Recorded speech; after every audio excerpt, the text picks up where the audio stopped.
Did you ever notice who it is? Stop to think of who it is we kill. It's always people who've told us to live together in harmony and try to love one another. Jesus, Gandhi, Lincoln, John Kennedy, Bobby Kennedy, Martin Luther King, Medgar Evers, Malcolm X, John Lennon. They all said, try to live together peacefully. Bam! Right in the fucking head.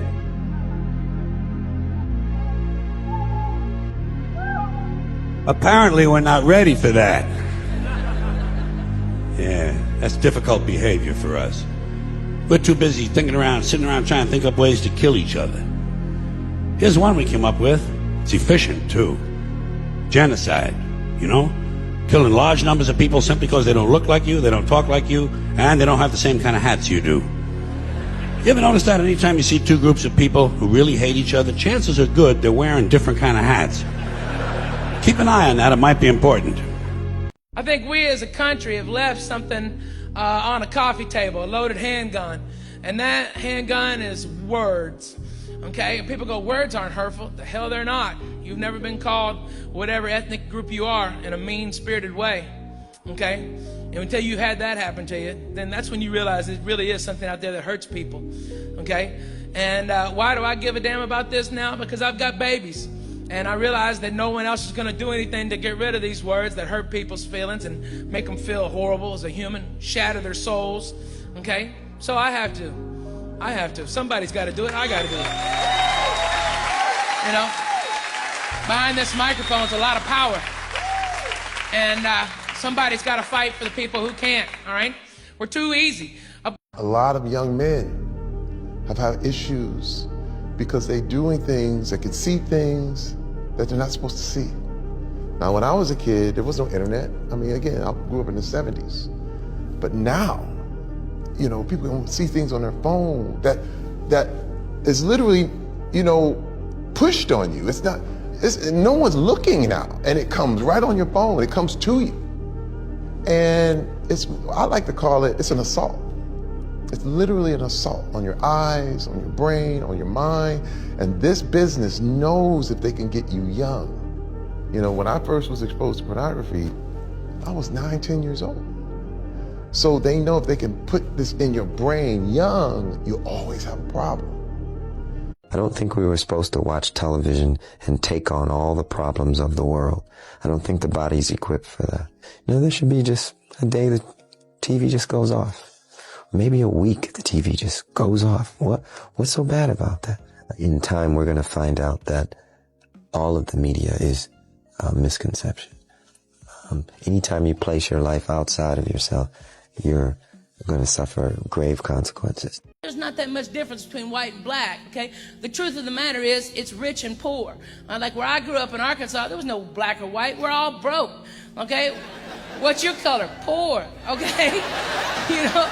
And that's the truth of the matter, you know? When you eat your cereal out of a Cool Whip bowl stained with chili or spaghetti sauce, does it really matter if you're black or you're white? You're broke.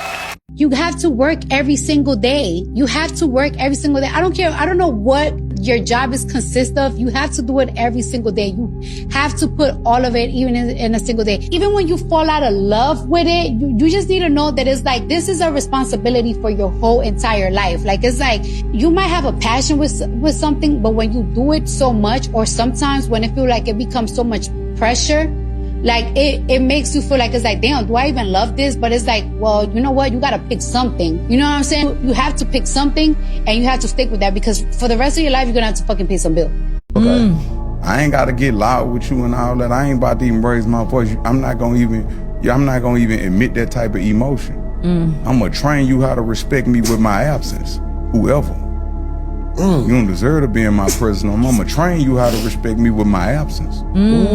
A lot of people have kids and they're like obsessed with them. So like maybe something happens and maybe they really do like them. And then I thought, well, you know, I'm 38 years old and if I don't do it, I won't ever be able to. And then if I don't really like the kid or like being a mother, I'll just have the one. Right? I was like, I don't have to do it again and I'll just deal with the one. Right. So we did it. And then of course, you know, my heart broke open and it changed my life forever and I evolved. into a completely different person. And I would say I'm so much better for having had children. I'm a leading man. You know, I don't follow nobody. I follow the Lord. That's it. That's the only following I'm doing is my Lord and Savior, Jesus Christ. I'm not following anybody else on this planet, period. My father always told me, don't expect anything to be handed to you. You know, you do the work, you know, and everything else is going to figure itself out.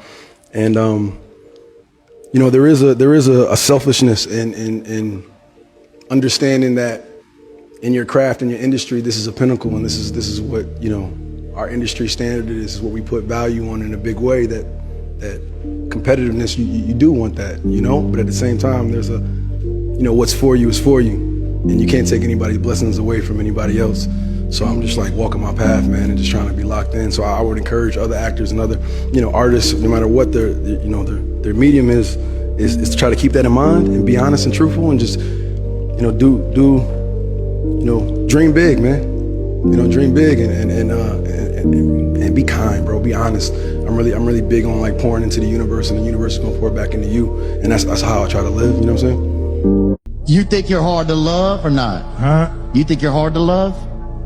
I think I'm a quiet taste. Yeah. I'm humble enough to know that I could be replaced, but I'm confident to know that nobody in the world is like me.